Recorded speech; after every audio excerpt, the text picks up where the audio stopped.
Hey, what's going on, you guys? This is Sheila Bila coming to you with another review of Tyler Perry's Sistas Season 8 episode. I think this is episode 9.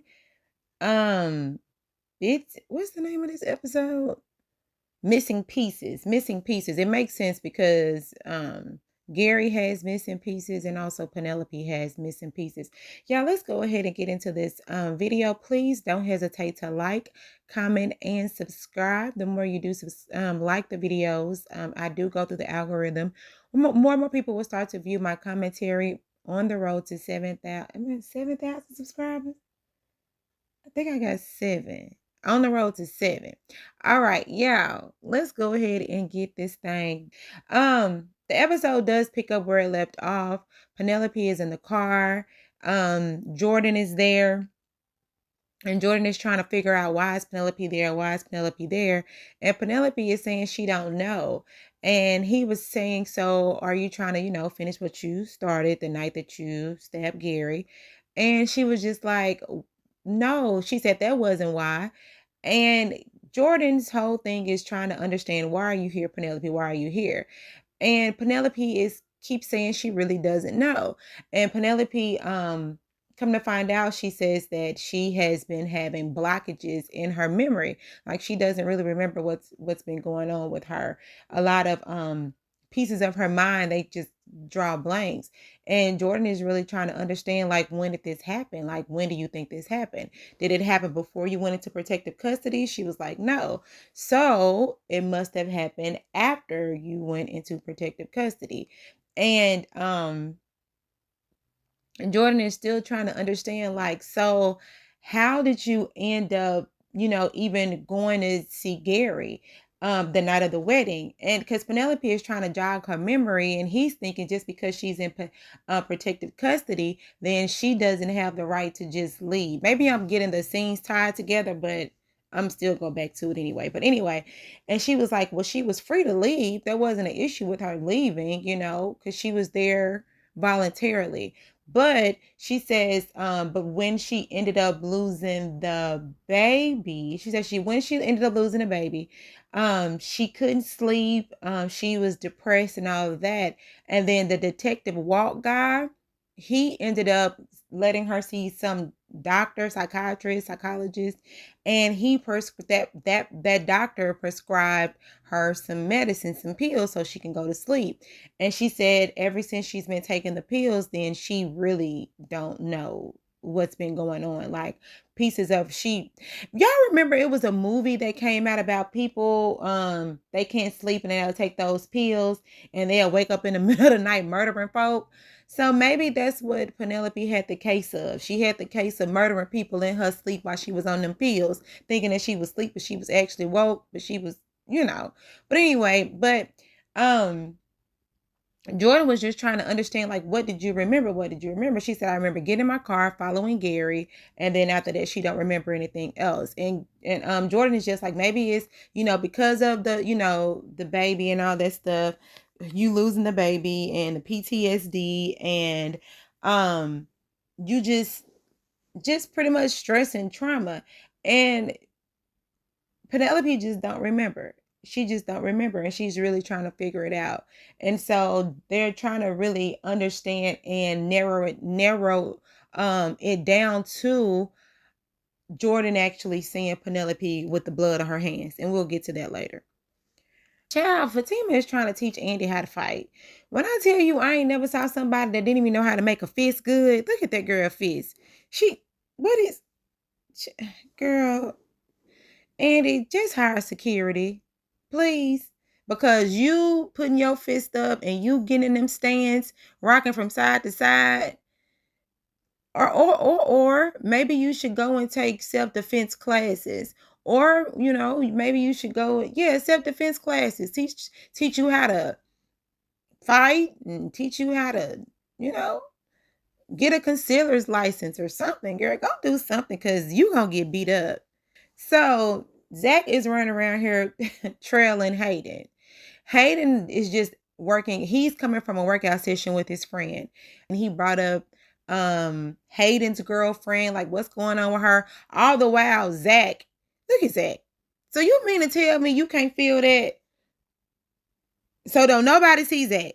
Nobody at all. This man was on the side of them, in the front of them, kneeling down in front of them. Nobody sees it. Okay, well, if you don't see him, I don't see him either. So Zach overhears a conversation his about Tamaria, pretty much, because we all know that he was dating Tamaria. But Hayden said about his girl cheating on him with his best friend, like with not his best friend, but with his friend. And they pretty much not together like that no more. And so when Zach heard that, he ended up driving off in his car. So I'm like, Hayden, you didn't see. Well, maybe he don't know what kind of car Zach drives. I don't know. And then Hayden tries to make it seem as if he was the one, because he said Hayden said it like, well, the guy ended up, he's in the hospital now. So you know how I do. He ain't Hayden made it seem like he put Zach in the hospital. You know what? He probably did. I don't know. But yeah. So Sabrina over there at the office on the phone with her fertility specialist. And Sabrina is trying to figure out when is the best time for her to get the results and all that stuff from her test. So Maurice, with this little old bitty sweater vest on, child, he got this sweater vest on, overhearing the conversation. So when Sabrina gets off the phone, he comes into her office with the door. The door is open. She was like, "You can knock, but the door is wide open, Sabrina." I guess Sabrina has an open door policy, but you have to knock first. I don't know. But anyway, come on in and sit down, Maurice. Maurice's whole thing is, every time they talk, they're always talking about semen and eggs, devil eggs, and all this other stuff. He said he just wants his friend back. He wants his friend back, and he wants to have a double date.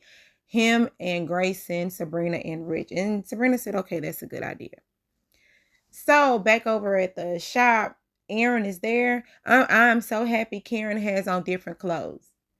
Thank you, Karen, for putting on some more clothes, because that black was wearing me out. Can you put on some yellows, some blues, some greens, some reds, some oranges? Because that black was wearing me out. Anyway, so they were pretty much kind of filling Aaron in. Well, Aaron came over there and said he heard, I guess, did he say he was coming from the church? I said, so you still a preacher? He said something about his congregation over at the church. I said, okay, well, I guess he's still a preacher. I don't know. But he came over there to check on the girls and all that stuff, and talking about the business roots to riches. A girl came in talking about the commotion that was going on. Aaron ended up saying, is that something that he need to be concerned about? And they was like, no, we got it under control. It come to find out the girl was a scam. Karen called her out, and Miss Marie Willis set the girl straight, read her for field. And Aaron's whole thing is, why didn't anybody let me know? Pam is like, you supposed to be a silent partner. Karen says, well, you know what? I mean, you are an investor. I will, let you know. I wouldn't do that. I wouldn't really open up. I wouldn't really, if you are a silent investor, to me, as long as Aaron is getting his, because it's an investment, right? You could either have a loss on your investment or a gain. And it's all a gamble at this point. So I feel like if you giving me your money, then it is what it is. You're silent. So I feel like too many people, too many heads can destroy the kitchen. You know what I'm saying? Let it be one head, and then you have then other people can work. But I feel like everybody don't need to know everything. I feel like Miss Marie Willis needs to know, because she's the main investor. And even though Aaron said he did put a lot of money in there, but it's not as much as Miss Marie Willis.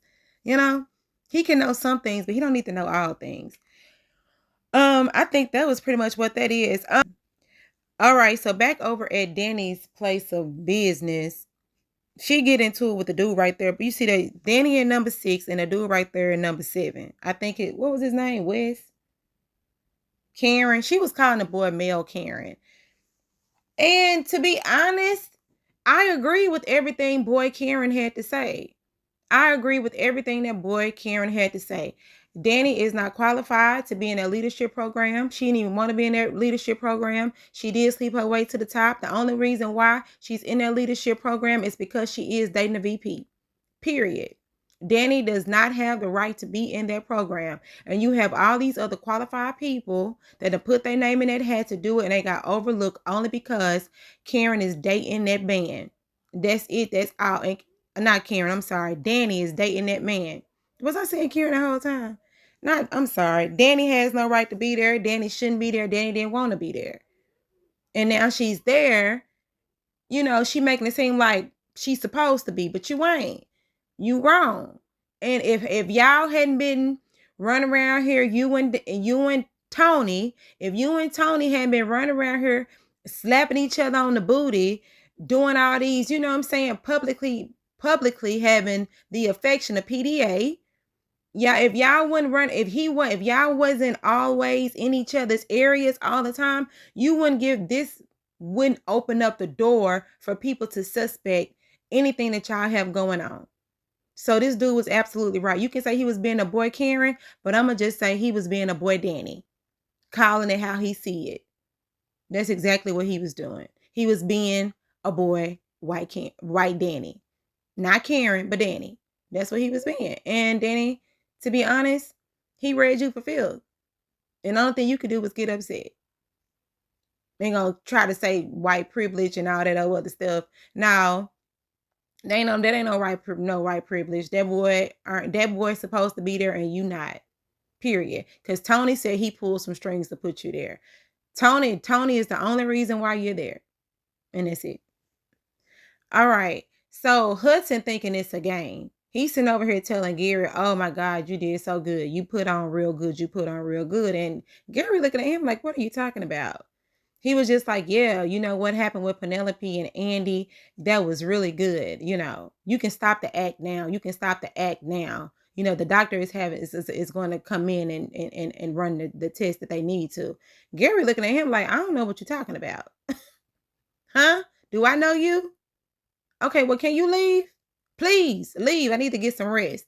Child, Hudson face. Look at his face. Like, me? Yeah, you, Hudson. Walk on up out that door. You. Bye, Hudson. Now back over here to Penelope and Jordan.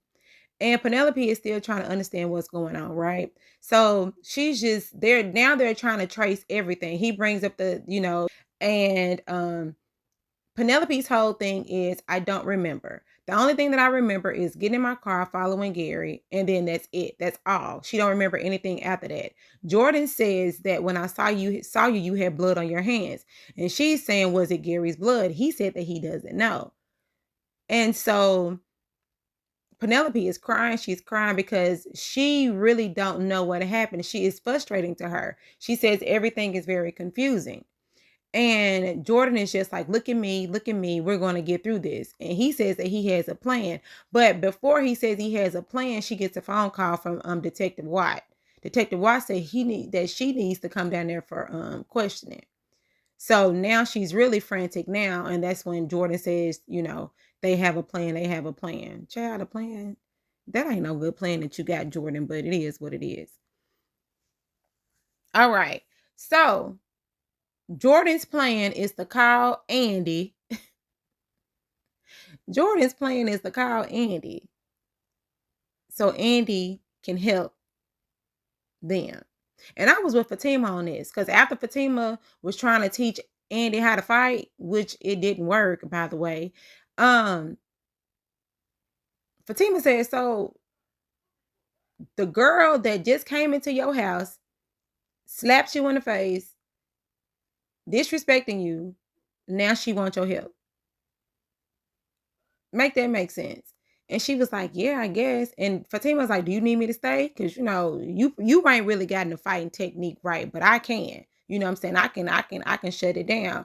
But Andi's whole thing, Andi said, well, I told him if she's going to come over here and be disrespectful and sling accusations, then she can't come. Fatima looking at her like, girl.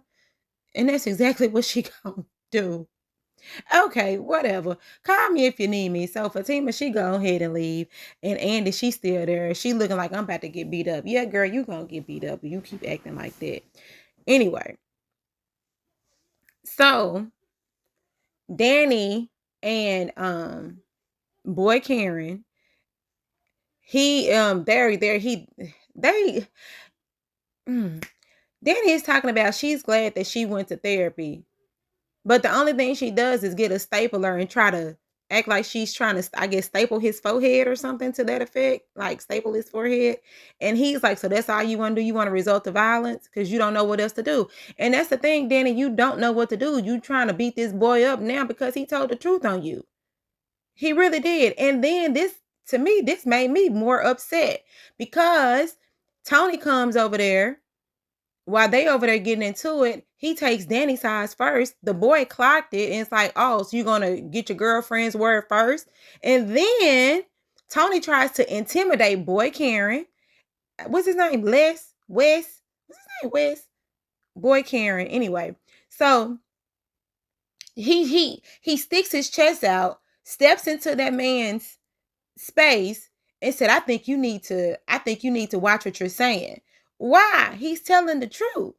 What are you saying? Oh, so you're going to get your girlfriend's side first. Oh, you're just mad because you're not in a leadership program. Danny doesn't deserve to be there. People are saying that she's sleeping her way to the top. How do they know? Y'all out here and people can see y'all. So people assume that she's pretty much sleeping her way to the top. The same conversation I just had about them. And then Tony has the audacity to tell him he needs to mind his business and quit assuming before he end up losing his job. Really? I would go, when I tell you I would have went straight to HR, I would have went straight to HR. And you know what I would have told HR? Pull them tapes because they have camcorders all around that doggone airport. And I would have told HR, this man threatened me by me losing my job because that Danny is sleeping with him, and I did not get chosen for this leadership position because she's sleeping with the boss. And you can pull the tapes and you can see that they have been canoodling because I think the last episode he like kissed her on the cheek or something and all of that. So yeah, pull the tape because you ain't finna be threatening me like I'm saying something wrong when he was all the way right.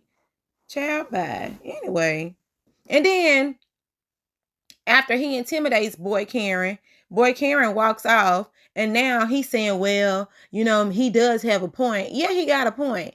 Yeah, and then now they say that they want to stop having so much PDA in the in the airport. But now they make it a bet. How far do you think we can go? Stupid stuff. So it does this I hope this doesn't only apply here in the airport, right? When we get home, it's not the same thing. Then it just kind of walks off. All right. So back over at the office, Fatima gets a phone call from Zach saying that he has some information about Hayden. And then she says, well, Hayden is coming around the corner. So they get out the phone. Oh, Zach also asked Fatima, can he go see Karen and the baby at the shop? She said, yeah, because she kind of trusts him and she trusts Karen a little bit. So that's what happened. The baby is moving. Aaron says he wants to feel the baby. And Aaron feels the baby while the baby is moving. Hey. Robin goes to Hayden and says that he wants to have a conversation with Hayden. They go into the office and Robin just lays it all out there. Hayden, I hear you have been saying slanderous things about Andi in her absence. Hayden says that it's just, it's a friendly competition. You know how we do, me and Andi, it's competition. And he says if it's competition, Andi isn't here to really be in the competition, or if it's just, jokes or whatever, like she's not in on it. There's nothing friendly about here because really she's not here to defend herself. And you being a lawyer, Hayden, you know that slander is against the law. It's defamation and slander. And if she's not here, to defend herself, then you shouldn't be talking about her to the other partners and to the people around the office. And he says, and if you do it again, he gonna be working at Walmart, Target, McDonald's. He gonna be what is working at the Kroger's doing what is it, handling bags. He gonna be working down there with Danny at the airport. Child, he ain't gonna be there no more. Period. And he says, okay. And Hayden and Robin also says, if leave Fatima alone. Don't give her that work you've been giving her. She's too valuable for you just to be throwing that mediocre work at her. Don't do her like that. And he says, okay. So that was it. Child, they at the double date. And this really ain't about nothing. The other Rich and Grayson started talking about basketball. First they started talking about semen and babies and devil eggs and all that stuff. Maurice don't want to talk about that. They started talking about basketball, but Maurice don't want to talk about that either. Maurice is the only one that don't know about basketball, but he said he would rather talk about bouncing balls than eggs. So I guess. All right. So now Andi is faced with her nemesis, Penelope and Jordan. They come over there, they ask for help. Penelope is instantly being rude. She brings up something like, right after you tried to destroy my life. Just being rude. And Andi is just like, now Andi is like, well, Jordan, you said that if I allowed y'all to come over here, she wouldn't be talking to me like that. And Jordan is trying to get his sister under wraps, but Penelope ain't. She ain't trying to hear all that. It was just really irritating. And the thing is, they asked for her help. And she was pretty much saying that she don't think that that's a good idea because she's a suspect herself. All right, so now Tamaria is over there at the hospital. She is talking to Hudson, trying to see what's going on with Gary. But Hudson is asking her, why are you here? Like, why are you here? She says she's here to see Gary. Why are you here to see Gary? Like, he won't even know who you are. And then this is the thing. For Hudson, for you to be so strict on Andi and trying to withhold information from Andi, why are you not doing that to all the other visitors that come through there? Now, clearly, I don't understand. Now, look, this girl is a walking red flag. She got on a whole red dress. Is it red or orange? It looked red to me. Now, this girl is a walking red flag with long black hair. And you didn't think to say, why are you here? Why are you here to check on Gary? Y'all didn't even have that type of relationship for her to be up here to check on Gary. Really? So while they're over, talking, the doctor walks up and he wants to talk about Gary's condition. So Hudson is like, well, I want to talk about it in private. You talking about it in private in a hallway, so everybody can hear, just like Tamaria said. And he said that Gary had retrograde amnesia, meaning it could parts of his memory is gone. And he don't know when it's going to come back.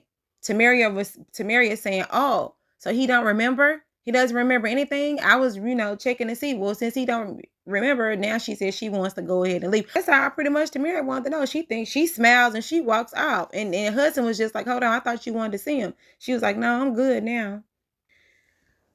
Back over there at Andi's house. Yeah, it didn't work. It ain't working. Penelope is still upset, and her anger is directed at the wrong person. Andi says she can't help them because, of course, she is a divorce attorney and she's a suspect herself and she just can't do it. And Jordan's whole thing is, he wanted her to go down to the station while she's being questioned, but she can't do it or whatever. And Penelope is just like, well, she's just trying to make it seem like this is everybody's out to get her. Penelope says she's the number one suspect. And then if I was Andi, I would have been like, why are you saying you are the number one suspect? Because Andi don't know nothing about what Penelope did or what Penelope thinks she did. So I'm like, Andi, that didn't raise anything, no antenna by her saying she's the number one suspect. But mind you, Penelope did say that they couldn't afford. I thought this was so degrading. They couldn't afford a pretty much a good attorney because Gary stole all Penelope's money. I believe it was her assets and all of her stuff. So Penelope is dead broke. And that's the only reason why they going over there to Andi, because I guess Penelope feels as if Andi owes her something because she said she's the reason why she's in that mess. I was like, really? So Andi, you just gonna these people come into this girl's house and think that she's supposed to represent them for free. Like, we can't get nobody else, we come to you. Oh my God. And then Andi says, well, I know somebody that can do a pro bono. He's a friend of mine. And you still trying to help these people, Andi. I wouldn't help them. Child, the only help I would be giving them is a helping hand to push them into that elevator out of my house. Like, this is just ridiculous at this point. I don't even, you keep trying to extend yourself to these people that don't care nothing about you. The only person Jordan is concerned with is his sister. He don't even ask how you doing. Has not one time asked how Andi is doing and how she's taking all of this. The only person he's concerned about is his sister. And at this point in time, Andi, just let them go. This should be the last time they come in your house or out of your house. Walk on by, baby. Walk on by. Robin calls Fatima into the office, and he pretty much just tells Fatima, you're not going to have a problem with Hayden anymore. I talked to him. And she says, okay, thank you. They get into the hallway. Hayden sees Fatima. He's talking completely different. He's just like, hey, Fatima, I'm going to need your help on Miss Marie Willis's case. He just wants to make sure that everything is handled correctly with the Roots and Riches investment. And Fatima is like, okay, she'll look over everything and make sure everything is accurately done. And he's talking nice. He doesn't have an attitude. You can tell it kills him to even be that nice to her. And Fatima over there with this pretty smile on her face, like, you gotta be nice to me now. So that's pretty much what that is. Child, Andi in her house. And did she get a phone call or did she just get off a phone? It was something that had happened. But when her door ended up opening, her elevator door opened, and you see Gary, dazed and confused, booty all out at this girl's house. He don't know where he is. So maybe if he acting, if he faking, he doing a really, really good job. He's doing a really, really good job with this faking stuff because he done landed at this girl's house with no clothes on except for that hospital robe. And mind you, when Hudson went to go check in on him back at the hospital, he was missing. And then the girl looked at the chart and was like, ain't no Gary Borders here. So I guess Gary had enough sense. Gary had enough sense to check himself out of that hospital. Because he knows somebody out there trying to really kill him for real. But anyway, y'all, this is Sheila Bila. Y'all like, comment, and subscribe. And let me know what y'all think about this episode of Tyler Perry Sistas. It was pretty good. It was a lot of jumping back and forth, but it is what it is. Y'all let me know what y'all think. Bye-bye.